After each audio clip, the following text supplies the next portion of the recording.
कि जो most common test है किसके लिए, एडिक्वेसी ऑफ स्पर्म के लिए, कि सीमेन में प्रॉपर स्पर्म है या नहीं, तो वो टेस्ट कौन सा हो गया, sperm motility test. According to WHO के 1 ml सीमेन में 15 मिलियन स्पर्म रहते हैं। क्लियर, ये भी हमने पढ़ा। अब हम बात करेंगे कि स्पर्म का फॉर्मेशन और एजाकुलेशन प्रोडक्शन कैसे होगा। स्पर्म बनते हैं टेस्टिकल के अंदर, बहुत छोटी छोटी सेमनीफेरस ट्यूब्यूल्स होती हैं, और जो टेस्टिकल है कहाँ पे होता है, स्क्रोटम के अंदर। मेल में टेस्टिकल के अंदर छोटी छोटी सेमनीफेरस ट्यूब्यूल होंगी, उनमें स्पर्म का डेवलपमेंट होगा। जब ये टेस्टिकल क्या करेंगी, हार्मोन रिलीज करेंगी, तब ये जो स्पर्म है क्या होंगे, बाहर आएंगे और स्पर्म मैच्योर होंगे, क्योंकि बना तो दिए सेमनीफेरस ट्यूब्यूल है, लेकिन जब तक उनमें कुछ हार्मोन नहीं भेजे जाएंगे तब तक वो उतने अच्छे तरीके से एक्टिवेट नहीं होंगे। तो ये काम करेंगी टेस्टिकल टेस्टोस्टेरोन हार्मोन मिक्स करके। अब ये स्पर्म बनने के बाद ट्रेवल करेंगे एपिडिडमाइड्स में। यहाँ पर ये देखिए कुछ वीक तक ही रहेंगे, लेकिन इनका जो एक तरीके से हमें कहेंगे एपिडिडमाइड्स में क्या होंगे, स्टोर हो जाएंगे। बनने के बाद क्या होंगे, स्टोर हो गए, यहाँ पे जाके सेमनीफेरस ट्यूब्यूल ने बना दिए, एपिडिडमाइड्स में जाके स्टोर हो गए, कुछ वीक तक यहाँ पे रह के और मैच्योर होंगे। आफ्टर दैट वास्ट डिफरेंसेस जो कट की जाती है, जब मेल में वेसेक्टोमी होती है तो इसी वास्ट डिफरेंसेस के यहाँ पे कट लगाया जाता है, ताकि जो भी स्पर्म बनते हैं क्या हो पाए, ये मैच्योर होके एक तरीके से हम कहते हैं कि फर्टिलाइजेशन ही ना कर पाए, तो ये यहाँ पर माइग्रेट होंगे वास्ट डिफरेंसेस के थ्रू। अब यहाँ पर सेमिनल ग्लैंड होती है जो कि कुछ फ्लूइड बनाएगी, नरिश करेगी किसको, सीमेन रिलीज करेगी, कुछ फ्लूइड भी निकालेगी, और इसी में मिक्स होके क्या होंगे, सेमिनल फ्लूइड हो गया, कुछ फ्लूइड प्रोस्टेट ग्लैंड रिलीज करेगी, प्रोस्टेट फ्लूइड और सेमिनल फ्लूइड मिलके सीमेन बनाएंगे, और इसी सीमेन में स्पर्म जाएंगे, और जब इजैकुलेशन होगा यूरेथ्रा के थ्रू तो सीमेन में मिक्स होकर स्पर्म बाहर निकल जाएंगे। तो ये तो स्पर्म का बनना कैसे इजैकुलेट हो गया। अब यहाँ पर स्पर्म में भी प्रॉब्लम होती है, जो आपने फर्टिलिटी पढ़ी है, सॉरी इनफर्टिलिटी, फर्टिलिटी का मतलब तो है कि आप एबल हैं बच्चा पैदा करने में, कंसीव करने में, लेकिन इनफर्टिलिटी का मेन रीजन होता है मेल में कुछ प्रॉब्लम होना, फीमेल में कुछ प्रॉब्लम होना। मेल हो सकता है प्रॉपर स्पर्म नहीं बना पा रहे हैं, या फिर बन रहे हैं तो उनकी काउंटिंग अच्छी नहीं है जितना जरूरी है कंसीव करने के लिए। तो 40% तक मेल रिस्पॉन्सिबल होते हैं और 40% तक फीमेल। मोस्ट ऑफ दी आपने स्टेट में देखा होगा कि सबसे ज्यादा जो इनफर्टिलिटी से लोग जूझते हैं वो जो गर्म वाली जगह है, जैसे मान लीजिए राजस्थान हो गया, वहाँ का टेम्परेचर बहुत हाई जाता है, तो वहाँ पे भी इनफर्टिलिटी के केसेस मोस्टली देखने को मिलेंगे। यहाँ पर मेल में इनफर्टिलिटी की हम बात कर रहे हैं कि मेल में इनफर्टिलिटी का रीजन क्या हो सकता है। एक हो सकता है एजोस्पर्मिया, दूसरा ओलिगोस्पर्मिया। मेन तो स्पर्म का ही खेल है। तो यहाँ पर एजोस्पर्मिया में क्या होगा कि 0 स्पर्म काउंट होगा, सीमेन रहेगा लेकिन उसमें स्पर्म नहीं रहेंगे, तो उस कंडीशन को कहा जाता है ईजोस्पर्मिया। दूसरा है ओलिगोस्पर्मिया, मतलब जो काउंटिंग होनी चाहिए, जो WHO के अकॉर्डिंग जो नॉर्मल 1 ml सीमेन में 15 मिलियन स्पर्म तक होने चाहिए, लेकिन ऐसा नहीं होगा। क्या होगा, ऐसा नहीं होगा किसमें, ओलिगोस्पर्मिया में। तो यहाँ पर जो आपका ओलिगोस्पर्मिया क्या है, लेस देन 15 मिलियन पर ml, 15 मिलियन पर ml स्पर्म काउंट से भी कम होना वो ओलिगोस्पर्मिया। अब यहाँ पर इन दोनों के रीजन भी अलग अलग हैं। तो एजोस्पर्मिया में तो सीमेन में स्पर्म ही नहीं रहेंगे, सीमेन है लेकिन स्पर्म नहीं है, तो वो हो गए एजोस्पर्मिया। ओली का मतलब ही होता है कि कम होना। तो एजोस्पर्मिया का जो मेन रीजन है, हमने जस्ट अभी पढ़ा कि जो स्पर्म का प्रोडक्शन है कैसे होगा, कैसे सीमेन मिक्स होकर इजैकुलेट करेगा। तो एजोस्पर्मिया में क्या होगा कि सीमेन तक तो बनेगा, लेकिन हो सकता है सेमिनिफेरस ट्यूब्यूल में कुछ ब्लॉकेज हो, या फिर एपिडिमाइडिस में कुछ ब्लॉकेज हो, या फिर वास्ट डिफरेंसेस में कुछ प्रॉब्लम हो, जिसके कारण जो स्पर्म बने हैं वो इजैकुलेशन के टाइम तक नहीं आ पाएंगे। अब ये ऑब्स्ट्रक्टिव भी हो सकता है, जो मैंने बताया कि कुछ ऑब्स्ट्रक्शन के कारण। नॉन ऑब्स्ट्रक्शन में यही कि बनेंगे ही नहीं।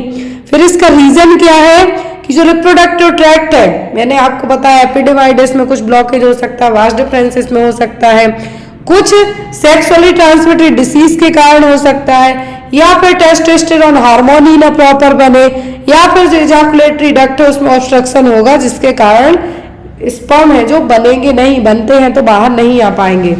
ट्रीटमेंट में इसका यही है कि सर्जरी की जाएगी, हार्मोनल रिप्लेसमेंट थेरेपी दी जाएंगी, आपकी लाइफ स्टाइल को चेंज किया जाएगा। हो सकता है आप बहुत ज़्यादा स्ट्रेस में, हो सकता है आप शराब पीते, हो सकता है कुछ ड्रग्स लेते हो, तो इन सब चीज़ों से मॉडिफाई करके आपकी इनफर्टिलिटी को ट्रीट किया जा सकता है जो एंजियोस्पर्मिया के कारण हुई है। दूसरा आता है ओलिगोस्पर्मिया। सीमेन है लेकिन इसमें स्पर्म का काउंट बहुत ही कम है जो प्रेगनेंसी कंसीव करने के लिए प्रॉपर नहीं है।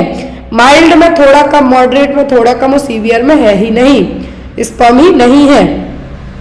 कॉज इसमें भी स्मोकिंग हो सकता है, आपका स्ट्रेस हो सकता है, हार्मोनल इम्बैलेंस हो सकता है, कुछ जेनेटिक्स प्रॉब्लम भी हो सकती है। इसमें भी वही सेम ट्रीटमेंट होगा कि मेडिसिन दी जाएंगी, यदि कुछ ब्लॉकेज वगैरह है तो उसको सर्जरी के थ्रू ट्रीट किया जाएगा, ये सब चीजें आएंगी। अब यहाँ पर इनफर्टिलिटी की बात करें हम, इनफर्टिलिटी का मतलब ही होता है कि 1 साल तक बिना किसी कॉन्ट्रासेप्टिव मेथड के ट्राई करना लेकिन कंसीव ना कर पाना, तो वो कंडीशन कहलाती है इनफर्टिलिटी। अब इनफर्टिलिटी 2 तरीके की होती है, एक होती है प्राइमरी और दूसरी सेकेंडरी। प्राइमरी इनफर्टिलिटी में क्या होगा कि लेडी कभी भी प्रेग्नेंट नहीं हो पाएगी। लेडी मतलब यहाँ पर कपल की बात की जाएगी, couple has never produced a pregnancy, और कभी भी कंसीव नहीं कर पाएगी। तो अब इस केस में जो फॉल्ट है, या तो आप जो वुमेन है उसमें कुछ प्रॉब्लम्स है, ओव्यूलेशन सही से नहीं हो रहा है, या फिर कुछ ओवरी में प्रॉब्लम है, कुछ भी रीजन हो सकते हैं, या फिर मेल प्रॉपर स्पर्म ही प्रोड्यूस नहीं कर पा रहा है, ओलिगोस्पर्मिया, एंजियोस्पर्मिया है। दूसरा है सेकेंडरी। सेकेंडरी में एक बार आपने बच्चे को कंसीव किया, आपका बच्चा है, लेकिन जब आप दूसरी बार कंसीव करना चाहते हैं तो अनेबल है कंसीव करने में, ये क्या कहना है कि सेकेंडरी इनफर्टिलिटी। नेक्स्ट क्वेश्चन देखेंगे हम। आई होप आपको पूरे 3 से 4 क्वेश्चन तक यहाँ पे आपके बनेंगे। एक तो है कि एडिक्वेसी ऑफ स्पर्म कैसे चेक करेंगे, स्पर्म की मोटिलिटी से, स्पर्म कितना मोटाइल है या नहीं। अब दूसरा है यहाँ पर स्पर्म बनेगा कैसे, आपको पूछा जाए तो ये भी आपको आना चाहिए। इनफर्टिलिटी भी पता होना चाहिए, और स्पर्म में क्या प्रॉब्लम है जिसके कारण स्पर्म या तो 0 रहेगा तो एंजियोस्पर्मिया, सीमेन में स्पर्म है लेकिन बहुत कम है मतलब oligospermia. Next is digoxin agent. Digoxin क्या है, कैल्शियम चैनल ब्लॉकर है, कार्डियक ग्लाइकोसाइड्स है, थ्रोम्बोलाइटिक एजेंट है, या फिर एंटी एंजाइना ड्रग है। तो डिगॉक्सिन है क्या, डिगॉक्सिन है कार्डियक ग्लाइकोसाइड्स। क्या है, cardiac glycosides generally arterial fibrillation, arterial flutter या फिर कंजेस्टिव हार्ट फेलियर में यूज किए जाते हैं। कार्डियक ग्लाइकोसाइड्स ऐसी ड्रग्स होती हैं जो हार्ट के कॉन्ट्रैक्शन से उनको बढ़ाएंगी ताकि रेट ऑफ कॉन्ट्रैक्शन है घटे, लेकिन फोर्स ऑफ कॉन्ट्रैक्शन बढ़ाने का काम करेंगे कार्डियक ग्लाइकोसाइड। डिगॉक्सिन आपको एक और आता है कि विथहेल्ड कब करना है, तो जब पल्स रेट, यदि विथहेल्ड की बात करें तो विथहेल्ड कब करना है डिगॉक्सिन, जब बिलो 60 चली जाए क्या पल्स रेट, तब आपको डिगॉक्सिन नहीं देना, नहीं तो मरीज और निकल लेगा। तो यहाँ पर कार्डियक ग्लाइकोसाइड्स क्या है, increase the force of contraction of the heart but decrease rate of contraction. तो यहाँ पर रेट को घटाएंगे, पल्स रेट को और घटाएंगे, ऑलरेडी घटी हुई है तो मरीज तो ऊपर ही चला जाएगा। कार्डियक जो ग्लाइकोसाइड्स हैं, कार्डियक ग्लाइकोसाइड्स या फिर डिगॉक्सिन डिजिटैलिस एजेंट की टॉक्सिसिटी जरूर एग्जाम में आती है, टॉक्सिसिटी के आपको साइन पूछे जाते हैं। Next is what is the most common site of injury from blunt chest trauma. तो ब्लंट चेस्ट ट्रॉमा का मतलब कोई भी शार्प ऑब्जेक्ट आपके चेस्ट में जाके धंस जाए। मूवीज में आपने देखा होगा कि कुछ भी शार्प है जो चाकू वार के पार कर दी चेस्ट के, या फिर कुछ भी हार्ड आइटम रॉड वगैरह हो गई तो वो ब्लंट चेस्ट ट्रॉमा। तो मोस्ट कॉमन साइट इंजरी क्या होती है, अओर्टा, एसबीसी, लेफ्ट वेंट्रिकल या फिर राइट वेंट्रिकल। क्या है, तो ब्लंट चेस्ट ट्रॉमा के लिए साइट है जहां पे सबसे ज्यादा इंजरी होने का रिस्क रहता है, वो होता है राइट वेंट्रिकल। क्यों, क्योंकि यहाँ पर जो राइट वेंट्रिकल स्टर्नम के पास में ही होगा। और यहाँ पर ब्लंट चेस्ट ट्रॉमा की बात की जा रही है, चेस्ट में राइट वेंट्रिकल ही क्यों यहाँ पे बताया गया है, क्योंकि जब भी इंजरी की बात की जाए तो स्टर्नम में यदि इंजरी होती है तो सबसे पहले राइट वेंट्रिकल सबसे ज़्यादा अफेक्ट होगा। तो यहाँ पर कभी कभी फ्लेयर चेस्ट भी पूछा जाता है, आपको फ्लेयर चेस्ट भी पूछा जाता है। तो फ्लेयर चेस्ट में क्या होगा, जो सेगमेंट है रिब्स के सेगमेंट है वो क्या होंगे, टूट के वहीं वहीं फैलेंगे, तो वो कहलाता है flail chest. Next is all are the following organs of lymphatic system except, lymphatic system के सभी ऑर्गन्स हैं किसी एक को छोड़कर। Tonsils, spleen, thymus and pancreas, सब कुछ है किसी एक को छोड़कर। कौन सा नहीं है, लिम्फेटिक सिस्टम, सब कुछ है किसी एक को छोड़कर। यहाँ पर जो थाइमस ग्लैंड है ये आपको एग्जाम में आती है, थाइमस ग्लैंड। तो थाइमस ग्लैंड क्या है, एक लिम्फॉइड ऑर्गन ही है, नेक के यहाँ पे रहेगी जो कि टी लिम्फोसाइट्स को प्रोड्यूस करेगी। लेकिन जैसे जैसे आपकी उम्र बढ़ेगी वैसे वैसे थाइमस ग्लैंड विलुप्त होती जाएगी। ये भी आता है कौन सी ग्लैंड है, एज के साथ साथ अपने आप है जो विलुप्त हो जाएगी, तो वो है थाइमस। तो यहाँ पर टॉन्सिल्स है, स्प्लीन है, थाइमस है, सभी लिम्फेटिक ऑर्गन है, लेकिन पैंक्रियाज नहीं है। क्या है, पैंक्रियाज नहीं है। लिम्फेटिक सिस्टम और लिम्फॉइड सिस्टम में जो सर्कुलेटरी सिस्टम के साथ साथ एक इम्यून सिस्टम का भी काम करेगा, क्या है, लिम्फेटिक सिस्टम। इसमें लिम्फॉइड टिश्यू होंगे, वेसिलरी होंगी, बोन मैरो भी आएगा इसी के पार्ट में, थाइमस होगी, स्प्लीन होंगे, टॉन्सिल्स होंगे, लेकिन पैंक्रियाज नहीं होगी। पैंक्रियाज यहाँ पर एक ग्लैंड है, क्या है, एक ग्लैंड है जो कि आपके डाइजेशन के साथ साथ हार्मोन, डाइजेस्टिव एंजाइम के साथ साथ हार्मोन्स भी रिलीज करने का काम करेगी। Next is chemo drugs will attack which of the following tissue cells in our body, chemo drugs कौन सी सेल्स और टिश्यूज पे अटैक करेंगी, बोन मैरो पर, नर्व्स पर, स्किन पर कि ब्लड वेसल्स पर।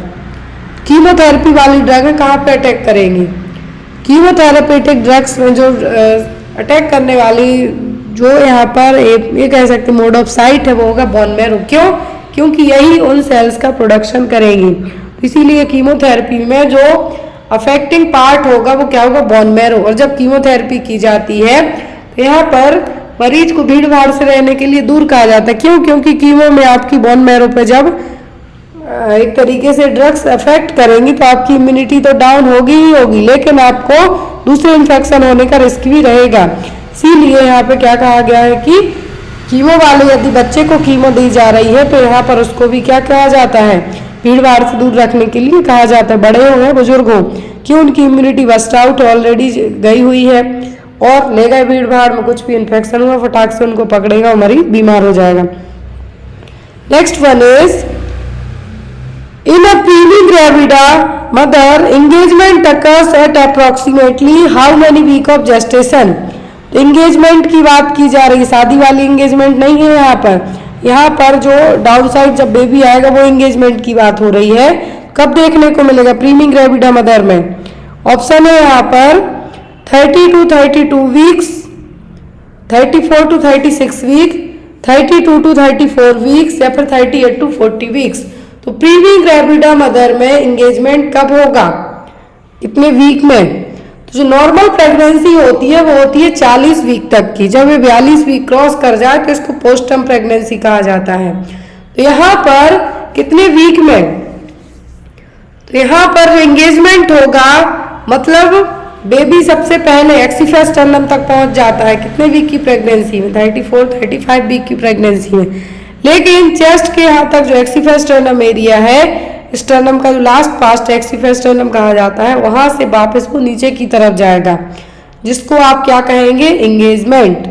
लाइटनिंग भी कह सकते हैं, यहाँ पर लाइटनिंग भी आपको टर्म यूज हो सकता है कि यहाँ पर एंगेजमेंट की जगह लाइटनिंग कहें। तो वो होता है जनरली 34 से 36 वीक की प्रेगनेंसी का, 34 to 36 वीक की प्रेगनेंसी में। आफ्टर इस एंगेजमेंट के बाद बेबी 2 वीक और मे बी 2 वीक और 1 वीक तक ही क्या रहेगा, फिर आफ्टर दैट लेबर पेन आके बच्चा बाहर आने लगता है। तो यहाँ पर यदि एंगेजमेंट और लाइटनिंग प्रॉपर हो रही है तो बच्चा है जो इजीली बाहर आने के चांसेस रहेंगे। तो यहाँ पर एक ये भी फैक्टर होगा। तो आपका यदि आंसर यहाँ पे पूछे कितना, तो वो 34 से 36 वीक, 34 to 36 वीक। अब यहाँ पर यदि आप टर्म प्रेगनेंसी की बात करें टर्म प्रेगनेंसी होती है 37 वीक्स की। प्री टर्म की बात करें आप, प्री टर्म होती है बिफोर, यदि 37 वीक के, क्या है, बिफोर 37 वीक्स के हो जाए तो वो प्री टर्म बेबी होते हैं, वो कहलाते हैं प्री टर्म बेबी। तो यहाँ पर है पोस्ट टर्म, यदि बात करें तो पोस्ट टर्म में 42 वीक्स के बाद यदि डिलीवरी होती है आफ्टर, सॉरी यहाँ पे आफ्टर आएगा, तो जो आफ्टर 42 वीक्स है वो किस में जाएगा आपका पोस्ट टर्म में। Next is common complication after perforation of appendix. तो अपेंडिक्स का कॉमन कॉम्प्लिकेशन क्या है, यदि अपेंडिक्स परफोरेट हो जाए मतलब बस्ट आउट हो जाए तो क्या होगा, पेरिटोनाइटिस, इंटेस्टाइनल ऑब्स्ट्रक्शन, हेमरेज या फिर पेल्विक इन्फ्लेमेटरी डिसीज। क्या देखने को मिलेगा, यदि अपेंडिक्स परफोरेट हो जाए, परफोरेट का मतलब है बस्ट हो जाए वहीं पर। अपेंडिसाइटिस में क्या होगा, इन्फेक्शन ही अपेंडिक्स का, यदि वही इन्फेक्शन बस्ट हो गया तो क्या कंडीशन कहलाएगी, परफोरेट। परफोरेशन और इन्फेक्शन फैलेगा, जो पेरिटोनियम है, क्या है पेरिटोनियम, उसमें इन्फेक्शन सबसे पहले होगा। कॉमन कॉम्प्लिकेशन क्या है अपेंडिसाइटिस का, यदि अपेंडिक्स बस्ट होती है तो जो आपके एब्डोमेन की लाइनिंग है जिसको पेरिटोनियम कहेंगे वो सबसे पहले इन्फेक्टेड होगी और वो कंडीशन कहलाएगी peritonitis. Next is correct regarding fontanelles. यहाँ पर फॉन्टेनेल को लेके सही पॉइंट क्या है, ऑप्शन में है anterior fontanelle closed at 18 month of age, posterior fontanelle closed at 6 to 8 weeks of age, anterior fontanelle is known as bregma and posterior is lambda, या फिर ऑल ऑफ दी अबव। तो ये आपके anterior posterior fontanelle से exam में question आते हैं, तो ये आपका पूरा फॉन्टेनेल एंटीरियर पोस्टीरियर दोनों कवर हो गया। यहाँ पर एंटीरियर फॉन्टेनेल क्लोज होते हैं बाद में, जो पोस्टीरियर है पहले क्लोज हो जाते हैं, इसको ऑक्सीपिट फॉन्टेनेल भी कहेंगे। ये 6 से 8 वीक के जब बच्चे की उम्र होती है उसी वीक में क्लोज हो जाते हैं। और एंटीरियर फॉन्टेनेल 18 महीने तक का, इतना 18 महीने या फिर 1.5 साल तक का टाइम लग जाता है। एंटीरियर फॉन्टेनेल ब्रैगमा शेप के होते हैं जबकि पोस्टीरियर लैम्ब्डा शेप के। यहाँ पे देखिए तो आंसर आपका ऐसे केस में सभी होगा, ऑल ऑफ दी अबव। तो यहाँ पर पोस्टीरियर फॉन्टेनेल का जो नाम है वो कहलाता है ऑक्सीपिट फॉन्टेनेल। क्या है, ऑक्सीपिट फॉन्टेनेल। पोस्टीरियर फॉन्टेनेल को लैम्ब्डा कहा जाता है क्योंकि जो आपने फिजिक्स पढ़ी है उसमें लैम्ब्डा जो एक, यहाँ पर हम ये कहेंगे नंबरिंग टाइप से रहेगा तो उसी शेप में रहेगा, लैम्ब्डा शेप में, इसलिए इसको लैम्ब्डा कहा जाता है। एंटीरियर फॉन्टेनेल है जो, क्या है, एंटीरियर फॉन्टेनेल, और इसको सिंसिपिट फॉन्टेनेल के नाम से भी जाना जाता है। और ये यहाँ पर कैसा होगा, ब्रैगमा शेप में। कैसा, ब्रैगमा शेप में, क्योंकि यहाँ पर ये 4 तरफ से, बाकी ट्रायंगुलर शेप में रहेगा कौन सा, पोस्टीरियर, बाकी ये यहाँ पर चार बोन्स जाके जुड़ेंगी। यहाँ पर एक कैसा है, ये है यहाँ पर सिंसिपोट या फिर ब्रैगमा शेप में। एंटीरियर फॉन्टेनेल कहाँ का जंक्शन है, सेजाइटल कोरोनल फ्रंटल सूचर का। एंटीरियर में क्या है, सेजाइटल, फ्रंटल और कोरोनल सूचर, ये 3 सूचर मिलके बनाएंगे एंटीरियर को। पोस्टीरियर कहाँ पर है, लैम्बडॉइडल और सेजाइटल सूचर का। कहाँ का, लैम्बडॉइडल और सेजाइटल सूचर का। जो सूचर क्या है, जहां पर 2 बोन्स आके मिल जाएंगी, क्या है, 2 बोन्स आके मिलेंगी, जो ब्रॉड किट डायमंड शेप में। एंटीरियर फॉन्टेनेल कैसा होता है, डायमंड शेप में भी आप इसको कह सकते हैं क्योंकि यहाँ पर डायमंड का शेप कैसा होता है, 4 यहाँ पे वो रहेंगे, इसीलिए यहाँ पर इसको क्या कहें, डायमंड शेप में भी कह सकते हैं। Next is congenital absence of ganglionic cells in the submucosal and mesenteric plexus of the distal intestine is known as congenital absence of ganglionic cells. तो जो आपकी गैंग्लियोनिक सेल्स है वो यदि एब्सेंट रहे तो ये क्या कहलाएगा, पाइलोरिक स्टेनोसिस, हिरस्प्रिंग्स डिसीज या फिर intestinal obstruction. Congenital absence of ganglionic cells क्या कहलाएगा, एग्जाम में बहुत आता है। और गैंग्लियोनिक सेल्स कहाँ पे होती हैं, लार्ज इंटेस्टाइन का जो लास्ट पार्ट होता है वहां पर। यदि ये सेल्स एब्सेंट है तो बच्चे को क्या होगी, हिरस्प्रिंग्स डिसीज। और ये चीज चेक की जाती है यदि बच्चे ने डिलीवरी होने के बाद 48 आवर तक जो उसका फर्स्ट पासिंग स्टूल है मेकोनियम पास नहीं किया, तब इस चीज को चेक किया जाता है। मेकोनियम क्या है, ब्लैक कलर का जो स्टूल है बच्चे का वो मेकोनियम कहलाएगा। यदि डिलीवरी होने के बाद से लेके बच्चे ने 48 घंटे तक मेकोनियम पास नहीं किया तब डॉक्टर इस चीज के लिए असेस करेंगे। तो यहाँ पर क्या होगा, कोलोन जो आपकी लार्ज इंटेस्टाइन इसको कोलोन कहा जाएगा, और एक कोलोन क्या रहेगी, सबसे नीचे का पार्ट है। एक यहाँ पर गैंग्लियोनिक सेल्स रहेंगी, एक गैंग्लियोनिक सेल्स एब्सेंट रहेंगी, क्या रहेंगी, एब्सेंट रहेंगी।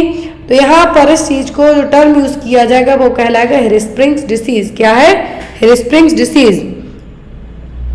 Next one is how much amount of foetal blood flow per minute through the placenta. तो फीटल ब्लड फ्लो है जो पर मिनट कितना होगा प्लेसेंटा के थ्रू, 2000 ml, 1000 ml, 500 ml या फिर 400 ml। कितना फीटल ब्लड फ्लो होगा पर मिनट प्लेसेंटा से, तो होगा 500 ml तक। कितना, 500 ml तक। Next one is What possible side effect must be advised to the patient who is receiving iron therapy? यदि कोई मरीज आयरन थेरेपी ले रहा है, आयरन थेरेपी का मतलब उसको आयरन की टेबलेट दी जा रही है, कौन सा कॉमन साइड इफेक्ट होगा उस चीज के लिए आप एडवाइस भी करेंगे। डिजीनेस होगी, danger of sunlight, ringing in the year या फिर ब्लैकनिंग ऑफ स्टूल, क्या है जो मरीज को होगा। तो यहाँ पर पॉसिबल साइड इफेक्ट की बात की जा रही। जब भी मरीज को आयरन की टेबलेट दी जाती है उसको आप क्या एडवाइस करते हैं कि आपको एक तो जो आयरन की टेबलेट है आपको कुछ भी खट्टे फलों के साथ लेना, दूध के साथ या फिर कैल्शियम के साथ। आयरन कैल्शियम को एक साथ नहीं लिया जाता, एटलीस्ट 10 से 12 घंटे का गैप दिया जाता है, जस्ट बिकॉज प्रॉपर एब्जॉर्प्शन नहीं होगा। आयरन सबसे अच्छा एब्जॉर्ब होता है खट्टे फलों के साथ, खट्टे जूस के साथ, नींबू के साथ, ऑरेंज जूस के साथ, मौसम्बी जूस के साथ। लेकिन यहाँ पर साथ में ये भी एडवाइस किया जाता है कि आपको टैबलेट खाने के बाद कॉन्स्टिपेशन तो होगा ही होगा, साथ में आपको ब्लैक कलर का स्टूल भी आएगा, तो आपको डरना नहीं है। ये कॉमन साइड इफेक्ट है किसका, आयरन टैबलेट का। तो दो चीजें जब भी आपके पेशेंट को आप आयरन टैबलेट के बारे में बताएं तो पहली कॉन्स्टिपेशन होगा, स्टूल का कलर ब्लैक होगा। दूसरा, आयरन टैबलेट को कभी भी मिल्क या फिर मिल्क प्रोडक्ट के साथ ना लें, क्योंकि इसके साथ आयरन का एब्जॉर्प्शन प्रॉपर नहीं होगा। जो ड्यूडेनम आयरन का एब्जॉर्प्शन करेगा, स्मॉल इंटेस्टाइन का पार्ट ड्यूडेनम, वहां पर प्रॉपर एब्जॉर्प्शन नहीं होगा। यदि आप इसी आयरन को लेमन या फिर ऑरेंज जूस के साथ लेंगे तो आपका प्रॉपर एब्जॉर्ब होगा। तो ये चीज आपको अपने पेशेंट के लिए एडवाइस करना है। तो यहाँ पर आपका आंसर क्या होगा, blackening of the stool. Next one is most common psychiatric disorder. तो सबसे ज्यादा कौन सा साइकेट्रिक डिसऑर्डर होता है, डिमेंशिया, सिजोफ्रेनिया, डिप्रेशन या फिर पैरोनिया। सबसे कॉमन साइड जो साइकेट्रिक डिसऑर्डर है वो होता है डिप्रेशन। डिप्रेशन आपको अपने आसपास ही देखिए, बहुत सारे मरीजों लोगों में देखने के लिए मिल जाएगा। जरूरी नहीं है कि उनका डिप्रेशन सीवियर हो, किसी को किसी चीज से डिप्रेस है, कोई किसी चीज से डिप्रेस है, यहाँ पर वो क्या है, आपका डिप्रेशन ही कहलाएगा। तो डिप्रेशन में यहाँ पर सबसे कॉमन, और साइकेट्रिक प्रॉब्लम में यदि पूछें तो सबसे कॉमन क्या होगी, डिप्रेशन। नेक्स्ट है आपका क्वेश्चन, ब्लीडिंग फ्रॉम और into the genital tract after 28 week of pregnancy but before the birth of the baby is known as. तो यदि आपको जेनाइटल ट्रैक्ट से ब्लीडिंग होती है लेकिन बच्चा होने के पहले, birth of the baby, before the birth of the baby, 28 week की प्रेगनेंसी है, क्या टर्म यूज करेंगे आप, antepartum haemorrhage, postpartum haemorrhage, intrapartum haemorrhage या फिर इंट्रा यूट्राइन डेथ, क्या टर्म यूज किया जाएगा यदि ब्लीडिंग जेनाइटल ट्रैक्ट से होती है 28 वीक की प्रेगनेंसी के बाद लेकिन बच्चे के पैदा होने के पहले? तो उसका रीजन है क्या, एंटीपार्टम हेमरेज। क्या है, एंटीपार्टम हेमरेज है जो इसका रीजन है। एंटीपार्टम हेमरेज क्यों होता है जनरली, एक तो ये 24 वीक की प्रेगनेंसी के बाद देखने को मिलेगा लेकिन बच्चा होने के पहले। इसका मेन रीजन होता है प्लेसेंटा प्रीविया। क्या है, प्लेसेंटा प्रीविया। और दूसरा रीजन है प्लेसेंटल एब्रप्शन। प्लेसेंटा प्रीविया में क्या होगा कि जो सर्वाइकल ओस है आपकी कवर रहेगी म्यूकस प्लग से, लेकिन उसकी जगह पे प्लेसेंटा जब सेंट्रल पार्ट में अटैच ना होके नीचे की तरफ आके अटैच हो जाए, या तो मार्जिनल तरीके से मतलब थोड़ा सा सर्विक्स को कवर करे या फिर पूरे तरीके से कवर कर जाए, तो वो सबसे कॉमन रीजन होता है ब्लीडिंग का। कौन सी, एंटीपार्टम हेमरेज का। प्लेसेंटल एब्रप्शन मतलब प्लेसेंटा टाइम के पहले ही डिटैच होना स्टार्ट हो जाए तो वो कंडीशन है प्लेसेंटल एब्रप्शन। ये दोनों कॉमन कॉज हैं। Next is which among the following food group is the most preferred food group by pregnant mother. कौन से फूड ग्रुप है सबसे ज्यादा मोस्टली प्रेफर किए जाते हैं किसी प्रेग्नेंट लेडी के लिए? हाई फैट लो प्रोटीन, हाई प्रोटीन लो carbohydrate, high protein low fat या फिर high carbohydrate and high fat. कौन सी डाइट प्रेफर की जाएगी एक प्रेग्नेंट लेडी के लिए? तो ज्यादा कैलोरी एक्स्ट्रा लेने की जरूरत नहीं होती है, ओनली 300 किलो कैलोरीज एक्स्ट्रा की बात कर रहे हैं हम। प्रेग्नेंट मदर में कितना 300 किलो कैलोरी एक्स्ट्रा ले जाने की बात की जाती है। दूसरी, यदि आप ब्रेस्ट फीडिंग है तो कितना 500। अब यहाँ पर प्रेग्नेंट मदर में यदि बात की जा रही है कौन से फूड ग्रुप की, तो वो होगा यहाँ पर कौन सा, वो होगा high protein but low fat diet. कौन सा? High protein but low fat diet देने की सलाह दी जाएगी। प्रेगनेंसी कंसीव करने के टाइम से फॉलिक एसिड दी जाने की एडवाइस दी जाए क्योंकि एनटीडी से बच्चे को बचाना है। Next one, what is IQ level is profound mental retardation. एक क्वेश्चन और इसी तरीके से बनेगा आईक्यू लेवल में कि कौन से लेवल के आईक्यू लेवल वाले बच्चे को हॉस्पिटल में एडमिशन की जरूरत पड़ेगी, मतलब वो अपने से कुछ भी करने में एबल नहीं होगा तो वो भी प्रोफाउंड मेंटल रिटार्डेशन है। तो IQ level profound mental retardation में कितना होगा? ऑप्शन में है 50 से 75, 35 एंड 50, 20 एंड 35 या फिर लेस देन 20। मेंटल रिटार्डेशन को बेस्ड ऑन आईक्यू लेवल के 4 में बांटा जाता है, mild, moderate, severe and profound. तो यहाँ पर जो आईक्यू लेवल जब कितने से कम हो जाए तब प्रोफाउंड कहेंगे, तो वो होगा लेस देन 20। कितना? 20 से भी कम। Intelligence quadrant. तो मेंटल रिटार्डेशन ऐसी कंडीशन है जब आईक्यू लेवल बिलो 70 से भी कम चला जाए, कितना 70 से 75 के बीच में या फिर इससे कम चला जाए, जिसमें आपके एडेप्टिव स्किल्स भी कम हो जाए। यहाँ पर मेंटल रिटार्डेशन को 4 कैटेगरी में बांटा गया है। माइल्ड मतलब एजुकेबल, बच्चे को मेंटल रिटार्डेशन है लेकिन एजुकेबल, आप उसको समझा के उसके काम उसी से करवा सकते हैं। आईक्यू रेंज होगी इसमें 50 से 70 के बीच में, कितना 50 to 70। मॉडरेट ट्रेनेबल मतलब आप उसको चीज़ों के बारे में ट्रेंड कर सकते हैं, वो अपने काम कर सकता है, तो इसमें होगा 35 से 50। सीवियर मतलब बच्चा पूरे तरीके से अपने पेरेंट्स पे डिपेंडेंट रहेगा, तो वो होगा 20 to 35। और जब प्रोफाउंड हो जाए मतलब बच्चे को हॉस्पिटल में एडमिट करने की जरूरत है ऐसे केसेस में, तो वो होगी लेस देन 20। मेंटल रिटार्डेशन के लिए जो फॉर्मूला यूज किया जाता है वो क्या है? वो यहाँ पर mental as divided by chronological age into 100। कितना? Mental as divided by chronological age into 100। क्या है? मेंटल रिटार्डेशन के लिए फॉर्मूला है, एग्जाम में आ सकता है कि यहाँ पर आईक्यू लेवल कैसे आप चेक करेंगे। तो आईक्यू लेवल के चेक करने का जो फॉर्मूला क्या है? Mental as divided by chronological age into 100। तो यहाँ पर या तो आपको क्रोनोलॉजिकल एज दी जाएगी और मेंटल एज दी जाएगी, आपको आईक्यू लेवल निकालना है। Next one is strawberry spot vagina is seen in. तो स्ट्रॉबेरी स्पॉट वेजाइना किसमें देखने को मिलेगी? कैंडिडा में, ट्राइकोमोनास में, साइटोमेगालोवायरस सीएमबी या फिर herpes सिम्प्लेक्स में। तो स्ट्रॉबेरी स्पॉट वेजाइना क्या है? स्ट्रॉबेरी स्पॉट वेजाइना किस केस में देखने को मिलेगी? तो वो होगा यहाँ पर ट्राइकोमोनास में। किसमें? ट्राइकोमोनास वेजाइनलिस में स्ट्रॉबेरी टाइप की। ये देखिए जो वेजाइना की जो यहाँ पर सर्विक्स है, क्या है? सर्विक्स, स्ट्रॉबेरी सर्विक्स देखने को मिलेगी। इन्फेक्शन होगा ट्राइकोमोनास वेजाइनलिस के कारण। सर्विक्स का अपीयरेंस कैसा होगा? स्ट्रॉबेरी का जो ऊपर स्पॉट होते हैं उस तरीके से होगा, क्योंकि जो पैचेस हैं, जो कैपिलरी सरफेस पर पैचेस में क्या हो जाएंगे? डायलेट हो जाएंगे। सर्विक्स में इन्फ्लामेशन तो होगा ही होगा, साथ में यहाँ पर इसका जो अपीयरेंस लुक है कैसा होगा? स्ट्रॉबेरी टाइप का। Next one is during a performance appraisal if the head nurse commits and error it's called. तो यदि यहाँ पर जब अप्रेजल हो रहा है, आपका परफॉर्मेंस अप्रेजल हो रहा, सैलरी बढ़ने वाली, पोस्ट बढ़ने वाली है, तो किसी हेड नर्स से कुछ क्या हो जाए? एरर हो जाए, डेटा में कुछ एरर कर जाए, तो क्या कहलाएगा? Central tendency error, high-low effect, horns effect या फिर ऑल? क्या कहलाएगा ये?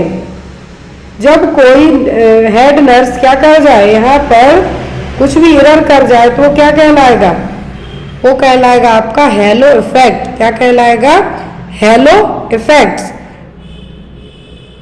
दो तरीके के इफेक्ट होते हैं, एक होता है हेलो और दूसरा होता है हॉर्न। हेलो इफेक्ट में क्या होगा कि जो आपके हेड हैं वो कुछ भी काम क्या कर जाएंगे, हायर इक्विटी। हायर इक्विटी का मतलब है कि हेड नर्स यदि कुछ भी गड़बड़ कर जाए तो वो कहलाएंगे आपके, और उसके कारण आपका अप्रेजल हो जाए जो कि एक पॉजिटिव वे में चला जाएगा आपका, तो क्या कहलाएगा, हेलो इफेक्ट। और जब यही चीज लोअर इक्विटी, मतलब कोई हेड नर्स की जगह कोई जो एज अ जनरल नर्स कोई भी एरर कर जाए वो, या फिर यहाँ पर कुछ भी नेगेटिव तरीके का ऐसा कर जाए कि उसमें आपकी सक्सेस होते होते रुक जाए, तो वो कहलाएगा हॉर्न इफेक्ट। हॉर्न में क्या है, नेगेटिव टाइप की कंडीशन होंगी, लेकिन हेलो इफेक्ट में आपका फायदा हो जाएगा। Next one is compression of bleeding carotid artery immediately leads to. तो ब्लीडिंग यदि कैरोटिड आर्टरी के यहाँ पे होती है तो कंप्रेशन होगा कहाँ पर, कैरोटिड आर्टरी में ही। क्या होने के चांसेस रहेंगे, loss of sense of smell, blindness, stroke या फिर डायरिया। बहुत इजी क्वेश्चन है। सबसे अच्छी चीज एक आता है आपको कि स्ट्रोक में कौन सी आर्टरी इफेक्ट होगी, हमें कैरोटिड आर्टरी। तो कैरोटिड आर्टरी में यदि ब्लीडिंग होती है तो क्या होने के चांसेस रहेंगे, स्ट्रोक होने के। किसके, स्ट्रोक होने के, क्योंकि यही कैरोटिड आर्टरी ब्रेन को ब्लड की सप्लाई करेगी मेनली। तो यहाँ पर कैरोटिड आर्टरी में यदि ब्लीडिंग होती है तो क्या होगा, stroke. Next is policeman stiff hand is seen in. Policeman stiff hand किसमें देखने को मिलेंगे, एक्सिलरी नर्व इंजरी के कारण, अर्ब्स पाल्सी, रिस्ट ड्रॉप या फिर नन ऑफ द अबव। तो यहाँ पर पुलिसमैन टिप, पीछे की तरफ हाथ करके जो टिप मांगी जाती है वो इसके लिए टर्म यूज किया गया, पुलिसमैन टिप्स हैंड। तो यहाँ पर ये होता है जनरली कि कौन सी नर्व में इंजरी के कारण, ये होता है अर्ब्स पाल्सी में। किसमें, अर्ब्स पाल्सी में। तो यहाँ पर आपका आंसर क्या होगा, होगा Erb's palsy. Active flexion impossible because of paralysis of biceps, brachialis and brachioradialis. तो ये तीनों नर्व में क्या होगा, पैरालिसिस हुआ है। किसमें, बाइसेप्स, ब्रैकियोलिस और ब्रैकियोरेडियल्स में। इसके कारण पीछे की तरफ आपका हाथ है जो फ्लेक्शन रह जाएगा। तो इसके कारण ही यही कंडीशन यहाँ पर डेवलप होगी। पीछे की तरफ आपका जो हाथ रहेगा उसको कहेंगे पोर्टर स्टिफ हैंड और policeman tips hand. In Weber test and Rinne test cranial nerve examine test. तो बेवर और रिने टेस्ट में कौन सी क्रेनियल नर्व का एग्जामिनेशन किया जाएगा, ऑप्शन में है आपका cranial nerve first, cranial nerve second, cranial nerve 8 या फिर क्रेनियल नर्व 7। तो बेवर टेस्ट और रिने टेस्ट पहली चीज कान के लिए होते हैं, और कान में आप क्या टेस्ट करेंगे, सुनने वाली चीजें, और उसके लिए कौन सी नर्व रिस्पॉन्सिबल होगी, तो होगी 8वें नंबर की क्रेनियल नर्व, वेस्टिबो कोक्लियर नर्व। तो जो बेवर टेस्ट है और रिने टेस्ट है, दोनों में एक बेसिक सा अंतर है, एक बेसिक सा अंतर है, वो भी आपको बताएंगे। लेकिन पहले यहाँ पे हम बात करेंगे नर्व की। तो 8वें नंबर की क्रेनियल नर्व कौन सी है, वेस्टिबो कोक्लियर नर्व। ये नर्व आपके कानों में सुनने के अलावा जो कोक्लियर पार्ट है वो बॉडी बैलेंस में भी हेल्प करेगा। Total 12 pair of cranial nerve होती हैं, जिसमें है olfactory, optic, oculomotor, trochlear, trigeminal, abducens, facial, vestibulocochlear, glossopharyngeal, vagus, spinal accessory और हाइपोग्लोसल नर्व। तो ये क्या है, यहाँ पर सभी क्रेनियल नर्व 12 पेयर में रहेंगी। तो यहाँ पर जब आंखों को चेक करने की बात हो तो ऑप्टिक नर्व चेक की जाएगी विजन के लिए। यहाँ पर जब बात की जा रही है आपके सुनने की तो वो क्या होगी, वेस्टिबो कोक्लियर नर्व। अब यहाँ पर हम बात करेंगे इन दोनों टेस्ट की कि होंगे कैसे। क्या है, बेवर टेस्ट जो यहाँ पर चेक किया जाएगा कि आपके कानों में कोई डिसीज के कारण कुछ प्रॉब्लम तो नहीं है, और यहाँ पर वाइब्रेशन किया जाएगा, कहाँ पर, वाइब्रेटेड ऑन द फोरहेड, ऊपर। रिले टेस्ट में एयर कंडक्शन टेस्ट है, क्या है, बेटर एयर कंडक्शन टेस्ट है। यहाँ पर जो सेंसोनियरल हियरिंग लॉस है वो भी चेक किया जाएगा, और यहाँ पर बेटर तरीके से, जो सेंसोनियरल हियरिंग लॉस है वो आपका बेवर टेस्ट प्रॉपर रिजल्ट बताएगा, जबकि रिले टेस्ट से एयर कंडक्शन के थ्रू पता नहीं हो जाए। रिनी टेस्ट क्या है? बोन कंडक्शन हेयर टेस्ट है, जबकि यहाँ पर बेबा टेस्ट में फोरहेड में check. Next is HIV transmission from mother to foetus occurs most commonly during. HIV transmission है जो माँ से बच्चे में किस स्टेज में सबसे ज़्यादा होने के चांसेस रहेंगे? फर्स्ट ट्राइमेस्टर में, सेकेंड ट्राइमेस्टर में, डिलीवरी में कि थर्ड ट्राइमेस्टर में? तो यहाँ पर HIV ट्रांसमिशन के लिए माँ से बच्चे में हमें डिलीवरी के टाइम पर, ड्यूरिंग द डिलीवरी के टाइम पर बहुत ज़्यादा चांसेस रहेंगे माँ से बच्चे को होने में। तो ये क्या है? फीटस को, मदर टू फीटस ट्रांसमिशन यदि हमें HIV रोकना है तो सबसे जो स्टेज रहेगी वो क्या होगी? ड्यूरिंग द डिलीवरी टाइम में। अब यहाँ पर मेडिसिन आती है, आती है निवेरापाइन, दूसरा होती है जिडोविडिन। जिडोविडिन तो एंटीवायरल ड्रग है जो कि एड्स ट्रीटमेंट में यूज़ की जाती है। फिर एक और आती है आपकी क्या? निवेरापाइन। क्या है? निवेरापाइन। तो निवेरापाइन जो मेडिसिन है ये भी यूज़ की जाती है, मार्केट में अलग अलग नाम से रहेगी, लेकिन ये माँ यदि बच्चे को अपने फीड करा रही है मदर टू चाइल्ड में, क्या है? ड्यूरिंग द बर्थ या फिर जो आफ्टर डिलीवरी ब्रेस्ट फीड कराती है, तो निवेरापाइन जो एंटीवायरल ड्रग है दी जाती है माँ के लिए। जिडोविडिन HIV को ट्रीट करने के लिए यूज़ की जाती है, लेकिन निवेरापाइन किसके लिए है? इन्फेक्शन को प्रिवेंट करने के लिए। ऑलरेडी आप इन्फेक्टेड हैं लेकिन आपके बच्चे को इन्फेक्शन ना हो तो निवेरापाइन दी जाती है। क्लियर है? Next one is painless bleeding after 28 weeks of pregnancy is associated with. Painless vaginal bleeding हो रही 28 वीक की प्रेगनेंसी है तो इसको हम क्या कहेंगे? Molar pregnancy, ectopic pregnancy, placenta previa या फिर हाइडेटिफॉर्म मोल। 28 वीक की प्रेगनेंसी है लेकिन पेन नहीं हो रहा है, पेनलेस है ब्लीडिंग। ध्यान से देखें क्वेश्चन, ब्लीडिंग क्या है? पेनलेस है, दर्द नहीं हो रहा है, तो ये कौन सी प्रॉब्लम होगी? एक्टोपिक प्रेगनेंसी का मतलब होगा कि जो फर्टिलाइजेशन है और जो इम्प्लांटेशन है यूट्रस की जगह कहीं और हो जाए। फर्टिलाइजेशन तो फैलोपियन ट्यूब में हुआ, लेकिन इम्प्लांटेशन भी मान लो वहीं हो गया यूट्रस की जगह, अदर देन यूट्रस कहीं पर भी इम्प्लांटेशन हो तो होगा एक्टोपिक प्रेगनेंसी। फिर आता है placenta previa. Placenta previa antepartum haemorrhage का मोस्ट कॉमन कॉज माना जाता है, क्योंकि इसमें क्या होगा? पेनलेस वेजाइनल ब्लीडिंग होगी। आपको पता भी, दर्द भी नहीं हो रहा है लेकिन ब्लीडिंग हो रही है, बच्चा आपके पेट में है, जो कि एक क्या है? हाई रिस्क प्रेगनेंसी में कंसीडर किया जाएगा। तो यहाँ पर प्लेसेंटा प्रीविया में नॉर्मली प्लेसेंटा देखिए सेंटर पार्ट में अटैच होगा, लेकिन जब प्लेसेंटा का इम्प्लांटेशन डाउन साइड होगा, लोअर होगा, तो ये कहलाएगा प्लेसेंटा प्रीविया। और इसमें डॉक्टर जनरली इसको प्रिवेंट करने के लिए सीधा कंप्लीट रेस्ट ही मदर के लिए प्रेफर करते हैं। जब प्लेसेंटा पार्शियली और टोटली मदर के सर्विक्स को कवर कर जाए तो ये क्या कहलाएगा? कहलाएगा प्लेसेंटा प्रीविया। और यहाँ पर सबसे कॉमन प्लेसेंटा प्रीविया का जो साइन एग्जाम में आता है वो यही है, पेनलेस वेजाइनल ब्लीडिंग। या तो आपकी डिलीवरी के टाइम पर ब्लीडिंग होगी या फिर आपको पूरी प्रेगनेंसी में ब्लीडिंग हो सकती है।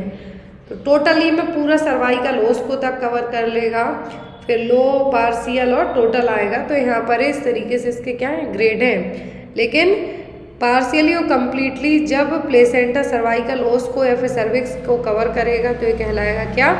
Placenta previa. और एंटीपार्टम हेमरेज का यदि मोस्ट कॉमन रीजन की हम बात करें तो वो क्या है? Placenta previa. Next one is identify the stage of pressure ulcer. यहाँ पर एक इमेज दी हुई, आप पहचानिए कि कौन सा प्रेशर अल्सर है। इवन यहाँ पर नोटिस किया जा रहा है कि बॉन्स भी दिखने लगी हैं। स्टेज फर्स्ट, सेकंड, थर्ड या फिर फोर्थ। तो यदि यहाँ पर आपको 4 स्टेज होती हैं प्रेशर अल्सर के लिए, फर्स्ट, सेकंड, थर्ड, फोर्थ। यदि इसको चेक करने के लिए जो डेक्यूबिटस अल्सर के लिए या फिर प्रेशर अल्सर, प्रेशर सोर के लिए हम बात करें तो वो होती है ब्रैडन स्केल यूज़ की जाती है। फिर यहाँ पर इस अल्सर को हम कैसे प्रिवेंट कर सकते हैं कि फ्रिक्वेंटली पोजीशन चेंज करके, ताकि सर्कुलेशन प्रॉपर हो। अब यहाँ पर स्टेज पूछी है, तो जो फर्स्ट स्टेज होगा प्रेशर अल्सर, इसमें स्किन इन्फ्लामेशन होगा लेकिन अनब्रोकन होगी, रेड होगी। फिर इसके जो स्टेज सेकंड होगी, इसमें एपिडर्मिस और डर्मिस दोनों ब्रोकन होंगी और अंदर तक आपको इस तरीके से दिखेगा। थर्ड में सबक्यूटेनियस फैटी लेयर तक अफेक्ट होगी। और फोर्थ होगी इसमें यहाँ पर आपको मसल्स, बोन, नर्व सभी चीज़ें क्या होंगी, अफेक्ट होंगी। क्लियर है। स्टेज फर्स्ट पूछे ओनली इन्फ्लामेशन होगा, स्किन अनब्रोकन होगी। स्टेज सेकंड में डर्मिस एपिडर्मिस दोनों अफेक्ट होगी और स्किन ब्रोकन होगी। थर्ड में आपको इवन सबक्यूटेनियस फैटी लेयर भी अफेक्टिव होंगी। और लास्ट स्टेज होगी फोर्थ स्टेज, इसमें बोन्स तक अफेक्ट होंगी, बोन्स आपको विजिबल होंगी। Next is identify the type of Leopold manoeuvre given in this image. अब एग्जाम में चारों ग्रिप आती हैं, कोई सी भी ग्रिप आपसे पूछ सकते हैं कि ये कौन सी ग्रिप है। तो यहाँ पर कौन सा लियोपोल्ड मैन्यूवर परफॉर्म किया जा रहा है, Pawlik grip, first pelvic grip, lateral grip या फिर फंडल ग्रिप। तो लियोपोल्ड मैन्यूवर यहाँ पे परफॉर्म किया जा रहा है क्या है, पावलिक ग्रिप।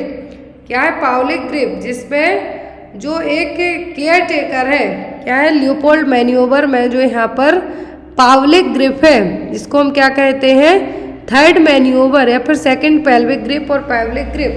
तो यहाँ पर एक हाथ क्या है बच्चे के बटुक्स के हैं और एक हाथ नीचे की तरफ, जिससे बच्चे की पोजीशन चेक की जा रही है। अभी रही यहाँ पर चारों ग्रिप्स। तो Leopold's manoeuvre are common and systematic way to determine the position of foetus inside the uterus. Uterus में जो या तो हम ये कहेंगे गर्भाशय में माँ के बच्चे की क्या पोजीशन है उसको चेक करने के लिए ग्रिप यूज़ की जाएंगी।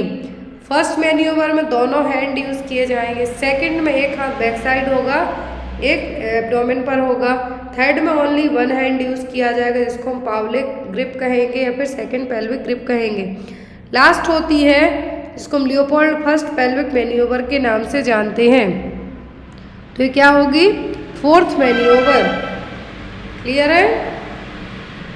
Next one, management of Wernicke's disease and very involve administration of. तो हम बेरी को और वर्निक्स डिसीज को कैसे मैनेज करेंगे।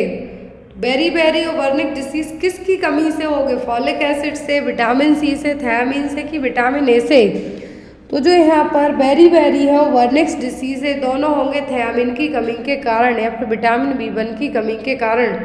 वर्निक्स एन्सेफेलोपैथी न्यूरोलॉजिकल कंडीशन है जिसमें आपको क्लिनिकल 3 ट्रायड सिम्टम्स होंगे, ऑप्थेल्मोस्पाज्म, निस्टेगमस के साथ अटैक्सिया और कन्फ्यूजन, क्योंकि एक लाइफ थ्रेटनिंग डिसीज हो सकती है। तो यहाँ पर वर्निक्स एन्सेफेलोपैथी जो अल्कोहलिज्म के मरीज होंगे उनमें देखने को आपको मिल सकता है। इसीलिए जो अल्कोहलिज्म वाले पेशेंट होते हैं उनमें थायमीन थेरेपी भी दी जाती है ताकि उनको वर्निक्स साइकोसिस से हम क्या कर सकें, प्रिवेंट कर सकें। एग्जाम में आ सकता है आपको वर्निक्स एन्सेफेलोपैथी को और बेरी को हम किससे ट्रीट कर सकते हैं, तो विटामिन B1 से। Clear. Next is which of the following immunoglobulin will be high in person with allergy. तो कौन सा इम्यूनोग्लोबुलिन क्या है, हाई रहेगा किसमें, एलर्जी में, IgE, IgM, IgA या फिर IgG। ये एग्जाम में आते हैं इम्यूनोग्लोबुलिन। यहाँ पर फर्स्ट, सेकंड, थर्ड, फोर्थ जो हाइपर सेंसिटिविटी रिएक्शन आपने पढ़ी है उनमें भी यही इम्यूनोग्लोबुलिन रिस्पॉन्सिबल होते हैं। तो यदि इम्यूनोग्लोबुलिन एलर्जी में पूछते हैं आपसे तो वो होगा IgE। क्या होगा, IgE। फिर आता है लार्जेस्ट इन नंबर, सबसे ज़्यादा इम्यूनोग्लोबुलिन कौन सा है नंबर्स में, तो वो है इम्यूनोग्लोबुलिन G। और only immunoglobulin G can cross the placenta and in chronic infection में भी इम्यूनोग्लोबुलिन G ही एक्टिव होगा। यदि पर्सन को शॉर्ट टर्म में इन्फेक्शन हुआ है, एक्यूट इन्फेक्शन हुआ है तो IgM होगा, लार्जेस्ट इन साइज जो कि रहता है, लेकिन लार्जेस्ट इन नंबर में IgG होगा जो कि पूरे पांचों इम्यूनोग्लोबुलिन का 75% कौन होगा, IgG। और एक ऐसा इम्यूनोग्लोबुलिन है जो प्लेसेंटा को क्रॉस कर सकता है, एग्जाम में आता है, बाकी प्लेसेंटा को क्रॉस और कोई नहीं कर सकता। फिर एलर्जिक रिएक्शन है, फिर हाइपर सेंसिटिविटी रिएक्शन में पूछें तो वो है इम्यूनोग्लोबुलिन E। फिर जो इम्यूनोग्लोबुलिन माँ के मिल्क में, ब्रेस्ट मिल्क में रहेगा, म्यूकस में होगा, ब्लड में होगा, टीयर्स में होगा, तो क्या IgA। क्लियर है। मेनली आपको प्लेसेंटा को क्रॉस करने वाला तो वो है IgG। मोस्ट एविडेंट इम्यूनोग्लोबुलिन भी IgG है। लार्जेस्ट इन साइज पूछे तो इम्यूनोग्लोबुलिन M है और ये एक्यूट इन्फेक्शन में एक्टिव रहेगा। इम्यूनोग्लोबुलिन E एलर्जिक रिएक्शन है, फिर हाइपर सेंसिटिविटी रिएक्शन के लिए है। IgE ब्रेस्ट मिल्क में, म्यूकोसा और ब्लड में प्रेजेंट रहेगा। क्लियर। नेक्स्ट वन है यहाँ पर question, which of the following food should be avoided when the patient is on MAOI। MAOI means होता है मोनो अमीनो ऑक्सीडेज इनहिबिटर्स, जो कि डिप्रेशन को ट्रीट करने वाली मेडिसिन है। क्या है? डिप्रेशन को ट्रीट किया जाता है MAOI नाम की मेडिकेशन की क्लास है जो मोनो अमीनो ऑक्सीडेज इनहिबिटर्स है। तो यहाँ पर कौन सा फूड अवॉइड करने के लिए कहा जाएगा यदि पर्सन MAOI मेडिसिन ले रहा है? तो calcium rich food, gluten rich food, tyramine containing food या फिर एलानिन कंटेनिंग फूड। तो यदि person mono amino oxidase inhibitors medicine ले रहा है तो पर्सन को कहा जाएगा कि जिस भी फूड में जिस भी कंटेन में टायरामीन हो, क्या है? टायरामीन हो, तो उसको आपके लिए नहीं खाना है। क्यों नहीं खाना है वो हम आगे देखते हैं। तो यहाँ पर जो टायरामीन कंटेनिंग फूड है बहुत सारे केसेस में क्या किया जाता है? अवॉइड करने के लिए कहा जाता है। तो if you take an MAOI and you eat high tyramine food, tyramine can quickly reach the dangerous level. तो यहाँ पर जो मोनो अमीनो ऑक्सीडेज इनहिबिटर्स हैं जिनका जनरली पैनिक डिसऑर्डर या फिर सोशल फोबिया या फिर डिप्रेशन को ट्रीट करने के लिए यूज़ किया जाएगा। तो जो भी पर्सन टायरामिन कंटेनिंग फूड खाते हैं, नॉर्मली आप खा सकते, लेकिन यदि आपको ऑलरेडी एंजाइटी वगैरह हो तो आपको ट्रीट करने के लिए, मान लीजिए आपको पैनिक डिसऑर्डर्स वगैरह हैं, डॉक्टर ने एंटी डिप्रेसेंट जो कि MAOI दे दिए, तो आपको कहा जाएगा कि आप टायरामिन फूड ना लें। अदरवाइज ये आपकी बॉडी में इसके लेवल को और ज़्यादा बढ़ाने का काम करेंगे टायरामिन को, और आपके लिए और ज़्यादा एंजाइटी होगी, ट्रीट होने की जगह आप क्या जाएंगे? डेंजरस लेवल पे जाएंगे। Clear? Next is folic acid prevents which of the following birth defects. तो फॉलिक एसिड यदि आपको डॉक्टर प्रिस्क्राइब करते हैं, जनरली कंसीव करने के टाइम से ही प्रिस्क्राइब किया जाता है, तो यहाँ पर फॉलिक एसिड किस बर्थ डिफेक्ट से प्रिवेंट कर सकते हैं? डाउन सिंड्रोम से, न्यूरल ट्यूब डिफेक्ट से, कंजेनाइटल हार्ट डिसीज से, कि नन ऑफ द अबव। तो फॉलिक एसिड क्या है? फॉलिक एसिड डॉक्टर कहते हैं कि कंसीव करने से ही स्टार्ट कर दिए जाते हैं। क्यों? क्योंकि बेबी में हम न्यूरल ट्यूब डिफेक्ट से प्रिवेंट कर सकते हैं। यदि जब जो टेस्ट होते हैं तो अल्फा फीटोप्रोटीन टेस्ट होता है, AFP लेवल यदि बढ़ा हुआ रहता है, दैट मीन्स क्या है? बच्चे को डाउन सिंड्रोम है। फिर यदि न्यूरल ट्यूब डिफेक्ट, हम इसको प्रिवेंट कैसे कर सकते हैं? NTD, तो वो होगा किससे? फॉलिक एसिड से। NTD और डाउन सिंड्रोम में दोनों डायग्नोस हो सकते हैं कब? अल्फा फीटोप्रोटीन के लेवल को चेक करके। क्लियर है कि आपके मदर के जो ब्लड सीरम लेवल में अल्फा फीटोप्रोटीन होता है, कम है तो प्रॉब्लम, ज़्यादा है तो problem. Clear? Next is intravenous heparin therapy is ordered for a patient. While implementing this order, a nurse should ensure the availability of which of the following medication in the nursing unit। यदि किसी person को heparin therapy दी जा रही है, heparin anticoagulant agent है, तो यदि heparin therapy दी जाती है तो वहाँ पर आपकी मेडिकेशन ट्रे में या फिर नर्सिंग यूनिट में और कौन सी मेडिकेशन होना जरूरी है? Protamine sulphate, potassium chloride, vitamin के या फिर एमिनो कैप्रियोइक एसिड। तो यहाँ पर आपने दो मेडिकेशन पढ़ी हैं, एक पढ़ा है हेपेरिन और एक पढ़ा है वारफ्रिन, दोनों एग्जाम में आती हैं, हेपेरिन एंड वारफ्रिन। तो यहाँ पर इन दोनों मेडिकेशन के बीच का एक अंतर भी है। क्या है? एक अंतर भी है कि प्रेगनेंसी में कौन सी दे सकते, कौन सी नहीं दे सकते। लेकिन यहाँ पर सिंपल क्वेश्चन है, हेपेरिन दी जा रही है पेशेंट के लिए, ऑर्डर की गई है, आप उसको एडमिनिस्टर करते हैं, एडमिनिस्टर करते टाइम आपके पास जो ट्रे है और उसमें कौन सी मेडिसिन होना चाहिए? तो वह protamine sulphate. In case heparin overdose होता है तो आपके पास उसको रिट्रीट करने के लिए प्रोटामाइन सल्फेट होना जरूरी है। फिर हेपेरिन वारफ्रिन दोनों का एक जो बेसिक कॉन्सेप्ट एग्जाम में आता है वो यहाँ पे बता दूँ आपको। तो यहाँ पर हेपेरिन के लिए क्या हो गया? प्रोटामाइन सल्फेट हो गया। हेपेरिन हमेशा इंजेक्शंस के थ्रू ही दी जाती है, लेकिन वारफ्रिन ऐसा एंटीकोगुलेंट है जिसको हम ओरली भी ओनली ओरली दिया जाता है। हेपेरिन प्लेसेंटा को क्रॉस नहीं करता है। तो यदि पूछें कि प्रेगनेंसी में कौन सी मेडिकेशन दी जा सकती है, हेपेरिन दे सकते हैं कि हम वारफ्रिन, तो हेपेरिन बेझिझक दे सकते हैं, क्योंकि ना जब ये प्लेसेंटा को क्रॉस करेगी ना बेबी को इफेक्ट करेगी। लेकिन वारफ्रिन प्रेगनेंसी में नहीं दे सकते क्योंकि ये प्लेसेंटा को क्रॉस करके बेबी में टेरेटोजेनिक इफेक्ट क्रिएट करेगी। क्लियर है? और यहाँ पर जो मॉनिटर किया जाता है हेपेरिन में वो होता है APTT टाइमिंग, लेकिन वारफेरिन में INR है जो मॉनिटर किया जाता है। यदि एंटीडोट पूछें तो हेपेरिन के लिए प्रोटामाइन सल्फेट, विटामिन के किसके लिए, वारफेरिन के लिए। तो प्रेगनेंसी में सेफ एंटीकोगुलेंट पूछें तो वो है हेपेरिन, ना कि warfarin. Next is what are the basic structural unit of protein. तो प्रोटीन की बेसिक स्ट्रक्चरल यूनिट क्या है, अमीनो एसिड, ग्लूकोज, फ्रक्टोज या फिर यूरिया। प्रोटीन की जो बेसिक स्ट्रक्चरल यूनिट है वो क्या है, अमीनो एसिड। क्या है, अमीनो एसिड। नेक्स्ट वन है यहाँ पर Babinski sign is considered is normal in. Babinski sign को कंसीडर नॉर्मल कब किया जाता है, न्यूबॉर्न बेबी में, एडल्ट में, चाइल्ड में कि यूथ में, किस एज में वेबिन्स्की साइन को नॉर्मल कंसीडर किया जाता है। तो ये किया जाता है जब बच्चे जो न्यूबॉर्न बेबी हो उनमें, किसमें, न्यूबॉर्न में।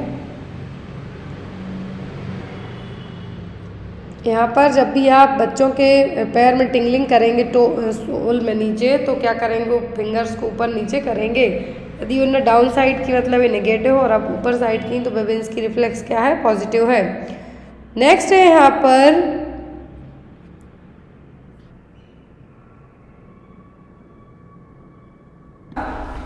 Which of the following response is expected in a mother when baby is sucking the breast? तो जब बेबी ब्रेस्ट सक करेगा तो मदर में कौन सी रिस्पॉन्स हैं जो आप एक्सपेक्ट कर सकते हैं या फिर मदर फील करेगी, या फिर क्या चीज़ें हैं जो देखने को मिलेंगी।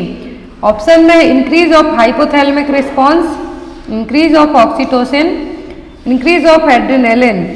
तो जब भी बेबी सक करता है क्या करेगा, बेबी सक करेगा तो कौन सा है जो लेवल बढ़ेगा या फिर घटेगा, तो वो होगा ऑक्सीटोसिन का लेवल।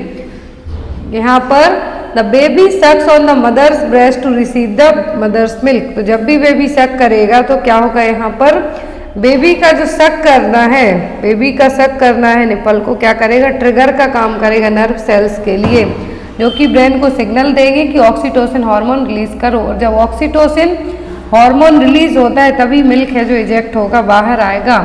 तो यहाँ पर कौन सा हार्मोन है जो बढ़ेगा, वो होगा ऑक्सीटोसिन।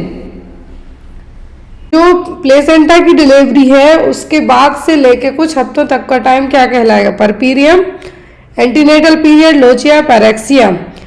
पैरेक्सिया का मतलब होता है क्या, फीवर। पैरेक्सिया का दूसरा नाम क्या होता है, फीवर।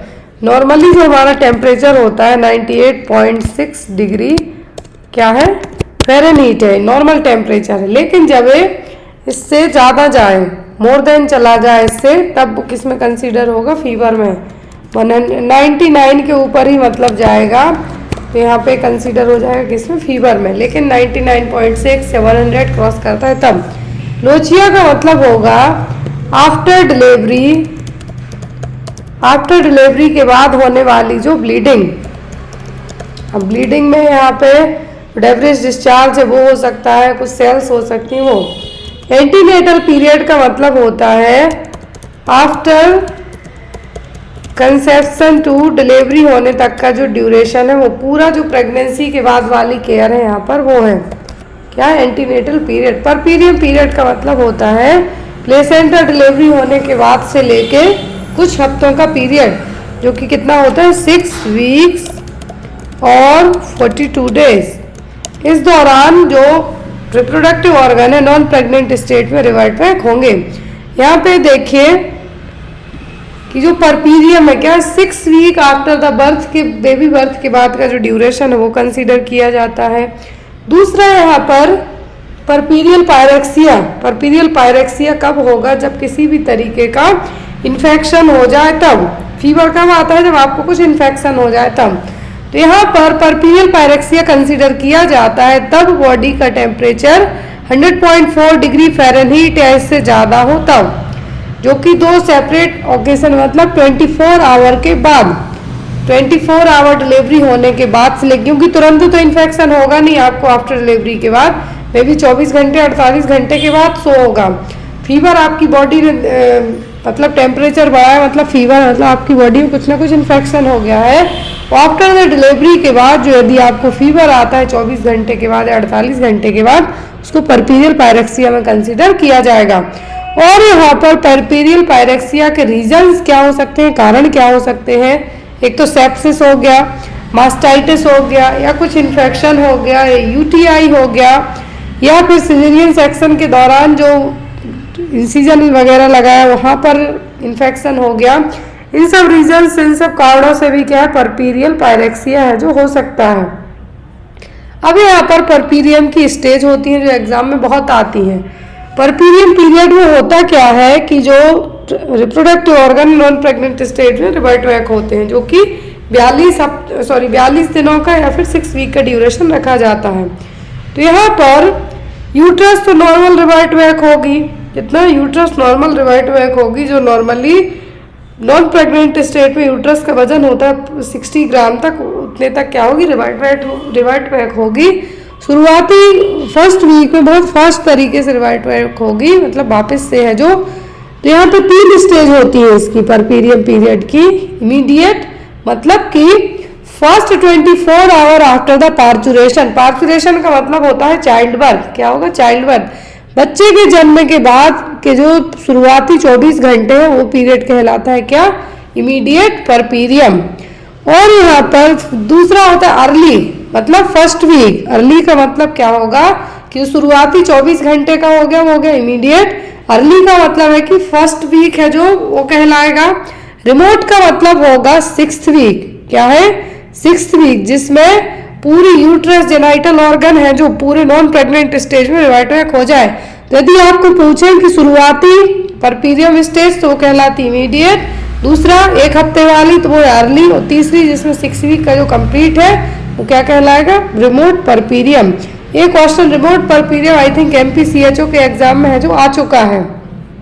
अब यहाँ पर जो immediately after the birth, immediately after the birth है जो यूट्रस का वजन जनरली 1100 ग्राम तक पहुंच जाता है नॉन प्रेग्नेंट स्टेज में, प्रेगनेंसी स्टेज में 60 ग्राम से, क्योंकि एक्सपेंड होगी, मस्कुलर ऑर्गन है। तो यहाँ पर 500 ग्राम तक तो क्या है 1 week after the birth, 300 gram 2 week after the birth, 6 week में 50 ग्राम पे वापस आ जाएगी। लेकिन यहाँ पर तुरंत ही इमीडिएटली आफ्टर बर्थ है जो 1000 ग्राम है, यूट्रस का वजन क्या होता है, घटता है। क्यों, फीटस बाहर आ जाएगा, प्लेसेंटा बाहर आएगा, और जो एमनियोटिक फ्लूइड और मेम्ब्रेन है वो सब बाहर आने के कारण 1000 ग्राम तो तुरंत घट जाता है। और जो अदर पेट पड़ा हुआ होता है वो भी विदिन 6 वीक में क्या हो जाएगा, नॉर्मल हो जाएगा। अगला क्वेश्चन है यहाँ पर, A 63-year-old patient is seen for routine examination. An excoriated 2 centimeter lesion is found on her left labium majora, which she states has been present for at least 3 months. What is the next best step in the management of this patient? Labium majora क्या है यहाँ पर, labium majora 63 साल की old client है, routine examination के लिए आई। उसके लेबियम मेजोरा पर क्या 2 सेंटीमीटर के लीजन्स है, और उसका कहना है कि उसको लास्ट 3 मंथ से है। तो यहाँ पर आपका पेशेंट के लिए मैनेजमेंट क्या होगा, prescribe hydrocortisone cream, schedule colposcopy, perform excisional biopsy, या फिर प्रिस्क्राइब बोरो सॉल्यूशन सॉक्स। क्या करेंगे आप, क्लाइंट के लिए जो मैनेजमेंट होगा वो क्या होगा कि यदि 2 सेंटीमीटर के लीजन्स है तो यहाँ पे आप हाइड्रोकॉर्टिसोन क्यों देंगे, स्वेलिंग वगैरह है, क्या है, स्टेरॉइड्स है। लेकिन ये काम नहीं करेंगे, क्योंकि 3 महीने से लास्ट कॉल्पोस्कोपी है जो क्या है, कॉल्पोस्कोपी से भी यहाँ पता नहीं चलेगा कुछ भी। जो कॉल्पोस्कोपी टेस्ट जनरली सर्विक्स को प्रॉपर विजुअलाइज करने के लिए किया जाएगा, लेकिन लेबियम मेजोरा पर, लेफ्ट लेबियम मेजोरा पर यदि ये क्या है लीजन्स है, तो यहाँ पर आपको बेस्ट वो फाइंड आउट क्या होगा, बायोप्सी, कि किसी भी तरीके का एक कैंसर ग्रोथ तो नहीं हो रही है। तो यहाँ पे क्या किया जाएगा, एक्सीजनल बायोप्सी करके है जो वहाँ के टिश्यू कलेक्ट किए जाएंगे, उनकी स्क्रीनिंग की जाएगी। तो यहाँ पर क्या करेंगे आप, परफॉर्म एक्सीजनल बायोप्सी। और यहाँ पे आपको इस तरीके से, ये रहा लेबियम मेजोरा जो आउटर पार्ट है, और लेबियम माइनोरा जो कि क्लाइटोरिस का जो हिस्सा ही है, ऊपर से नीचे की तरफ आएंगे तो क्लाइटोरिस का हिस्सा ही है। तो यहाँ पर यदि कुछ लीजन्स वगैरह होते हैं तो कैंसर स्क्रीनिंग करवाई जाएगी, किसकी, कैंसर स्क्रीनिंग करवाई जाएगी। अब आती है आपको एक और बार्थोलिन ग्लैंड। बर्थोलिन ग्लैंड से आपको एग्जाम में क्वेश्चन आते हैं। ये generally posterior part of the labia के यहाँ पे क्या रहेगी, प्रेजेंट रहेगी। और इसमें भी यदि कभी इस ग्लैंड के इधर यहाँ पे रहेगी, दोनों साइड जो वेजाइना की दोनों साइड रहती है कि ग्लैंड, यदि यहाँ पे किसी भी तरीके की सिस्ट हो जाए या पेनफुल एब्सिस बन जाए तो वो कहलाती है बर्थोलिन सिस्ट। और एक ग्लैंड का काम क्या होता है, ड्यूरिंग द इंटरकोर्स, और जो लेविया माइनोरा है, लेविया मेजोरा है यहाँ पर, या फिर हम ये कह सकते हैं कि वेजाइनल एरिया में लुब्रिकेशन के लिए हेल्पफुल रहेगी। तो ड्यूरिंग द इंटरकोर्स से एक म्यूकस भी रिलीज करती है जो कि लुब्रिकेशन का काम करेगा। तो यहाँ पर बर्थोलिन सिस्ट रहेगी। तो छोटी छोटी ग्लैंड है दोनों साइड, वेजाइना के दोनों साइड क्या रहेंगी, प्रेजेंट रहेंगी। लेकिन यदि इनमें कुछ पेनफुल या फिर हम ये कह सकते हैं कि एब्सिस फॉर्मेशन हो जाए या गठान टाइप से बन जाए तो उसको सिस्ट का नाम दिया जाता है। और इसके लिए भी यदि नॉर्मली ठीक नहीं होती तो एक्सीजन करके इसको भी रिमूव किया जाता है। नेक्स्ट क्वेश्चन है, विच of the following is the most common benign neoplasm of the cervix and endocervix. Most common benign मतलब ना फैलने वाला, एक होता है क्या मेटास्टैटिक और दूसरा होता है बिनाइन। बिनाइन वाला फैलता नहीं है, एक ही जगह पे क्या करेगा, अपनी साइज को बढ़ाएगा। न्यूप्लाज्म में सर्विक्स और एंडोसर्विक्स का पॉलिप्स, लियोमायोमा, नेवाथियन सिस्ट, एंडोमेट्रियोसिस या फिर गार्टनर डक्ट सिस्ट क्या कहलाएगा। मोस्ट कॉमन है, बिनाइन न्यूप्लाज्मा है सर्विक्स और एंडोसर्विक्स का, तो ये क्या कहलाएगा। तो यहाँ पर इसके लिए जो नाम यूज किया जाएगा वो क्या होगा, वो होगा पॉलिप्स, क्योंकि मोस्ट कॉमन बात की गई, क्या होगा, पॉलिप्स। क्या कहलाएगा, ये कहलाएगा आपका पॉलिप्स। पॉलिप्स मतलब कि कॉमन है, बिनाइन है मतलब फैलेगा नहीं है, तो ये क्या कहलाएगा आपका, ये कहलाएगा पॉलिप्स। जो गार्टनर डक्ट है, क्या है, गार्टनर सिस्ट डक्ट है, ये अलग तरीके से है। इसमें जो फॉर्मेशन होगा गार्टनर सिस्ट डक्ट में सिस्टिक लीजन्स होंगे जो कि वेजाइना के यहाँ पे बनेंगे। कहाँ पर, वेजाइना के यहाँ पर बनेंगे। नेक्स्ट वन, तो यहाँ पे आपका आंसर क्या होगा, polyps. Next one is drug of choice to treat alcohol withdrawal symptom is. कौन सी मेडिसिन यूज की जाएगी अल्कोहल विथड्रॉवल सिम्टम के लिए। अल्कोहल विथड्रॉवल सिम्टम का मतलब है कि जो लोग शराब पी रहे हैं उनकी शराब स्टॉप कर दी गई है। क्या है, उनकी शराब को स्टॉप कर दिया गया है। आफ्टर दैट जो सिम्टम बनेंगे बॉडी में, जो विथड्रॉवल सिम्टम बनेंगे, उनको ट्रीट करने के लिए कौन सी ड्रग अपनाई जाएगी, नेलोक्सोन, डाइसल्फाम, एसिटामिनोफेन या फिर क्लोरथियाजेपोक्साइड। एक चीज याद रखें, डाइसल्फाम और कोई अदर ड्रग हो तो आपको कंफ्यूज नहीं होना है। जो अल्कोहल के लिए एज ए डिटरेंट मतलब छुड़वाने में हेल्प करेगी, क्या है, जो डिटरेंट ड्रग है वो होगी डाइसल्फाम। लेकिन यहाँ पर विथड्रॉवल सिम्टम के लिए बात की गई है तो वो क्या होगी, क्लोरडाइजेपोक्साइड। क्या होगा, क्लोरडाइजेपोक्साइड। और जो अल्कोहल विथड्रॉवल के कारण कॉमन सिम्टम होता है यहाँ पे आपका एग्जाम में पूछा जाता है, होता है डेलिरियम ट्रिमर्स। क्या होगा, डेलिरियम ट्रिमर्स।